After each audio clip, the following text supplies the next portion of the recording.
د بل غزل مطلب ده چې هر طرف ته ګورم مایوسی دي او غمونه دي، هر طرف ته ګورم مایوسی دي او غمونه دي، ګیر چاپېره تاو رانه سروټکې دي اورونه دي.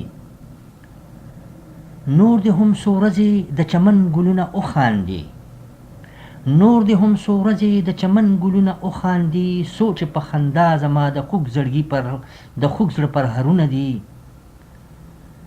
نور دې هم څو ورځې د چمن ګلونه وخاندي، سوچ په خندا زما د خوږ زړه پر هرونه دي. او څومره بختور بو چې د زړه ارمان پوره شولو، څومره بختور دي چې د زړه ارمان پوره شولو، ستا په توربل کې په خندا ځکه ګلونه دي. اوس خو د منزل د رسېدو خبره ګرانه شوه، اوس خو د منزل د رسېدو خبره ګرانه شوه، اوس خو هر قدم کې تندکونه دي دامونه دي. اوس خو د منزل د رسېدو خبره ګرانه شوه، اوس خو هر قدم کې تندکونه دي دامونه دي. مغموم خو دې حالاتو په ژوندون پورې ستومانه کو، مغموم خو دې حالاتو په ژوندون پورې ستومانه کو، څومره پریشانۍ دي ګلې څومره ډېر فکرونه دي.